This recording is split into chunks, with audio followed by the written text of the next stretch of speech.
आज 21 जानेवारी पूर्ण तुळजापूर शहर महाविकास आघाडी आणि घटक पक्ष आणि तुळजापुरातील सामाजिक संस्था यांच्या वतीने आज तुळजापूर नगर परिषद प्रशासन यांच्या विरोधात लाक्षणिक उपोषणाची सुरुवात केलेली आहे।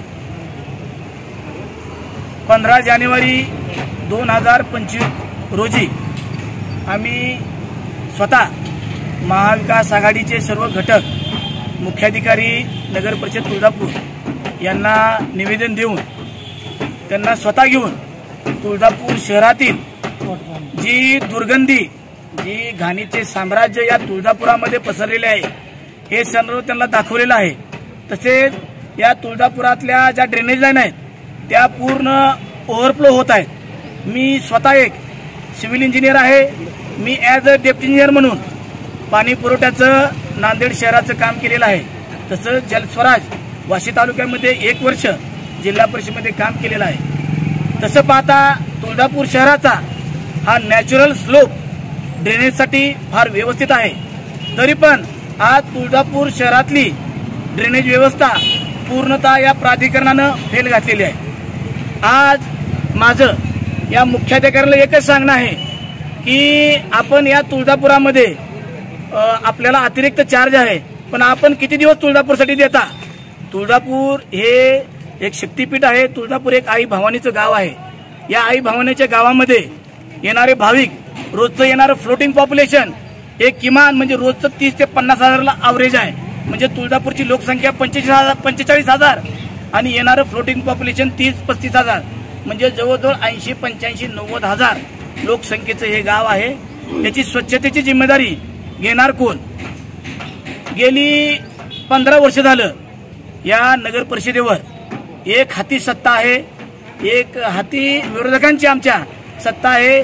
आत्ताच निवडून आलेले या तुळजापूर तालुक्याचे प्रतिनिधी यांचेच हे कार्यकर्ते आहेत। आज यांची उदासीनता पाहून अक्षरशः आम्हाला ह्या तुळजापुरात राहण्याची शरम वाटते। या तुळजापुरात आज मी सकाळी 10 वाजता इथे उपोषणाला सुरुवात केली।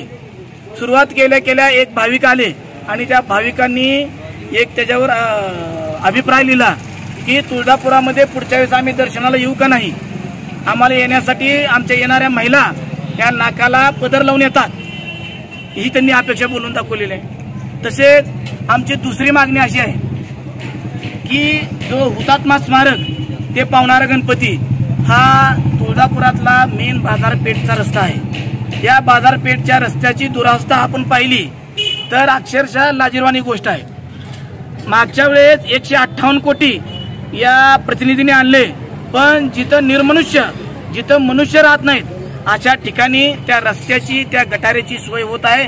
काचेसारखे रस्ते जिथं लोक राहत नाहीत तिथं काचेसारखे रस्ते होतात आणि जिथं लोकांची संख्या भरपूर आहे, जे गावाचं मध्यभागी ठिकाण आहे, जे मंदिरच्या जवळील भाग आहे त्या भागामध्ये आज अक्षरशः एखाद्या स्लम एरियात राहिल्यासारखं वाटतंय किंवा एखाद्या जिथं कधीच घाणीचं म्हणजे कधीच घाण काढली नाही अशा ठिकाणी आपण राहतो काय की अशा ठिकाणी लोक वास्तव्य करत आहेत। तर याच्यावर असं दिसून येतं की या गावातले प्रतिनिधी किंवा हे जे निवडून आलेले प्रतिनिधी आहेत यांची तुळजापूरबद्दल किती विकास करायची साशंकता आहे।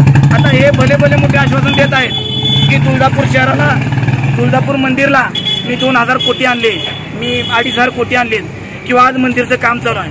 ठीक आहे, आमचं मंदिरच्या कामाला विकासाच्या कामाला विरोधक म्हणून कुठलाच विरोध नाही, आम्ही त्यांच्या सोबत आहेत। परंतु या तुळजापूरच्या शहरातल्या नागरिकांना प्राथमिक गरजा ज्या आहेत, आमची जी पिण्याच्या पाण्याची व्यवस्था आहे म्हणजे तुळजापूरमध्ये जे पिण्याचं पाणी आहे किंवा जे आपण पाण्याचा विस्तार करता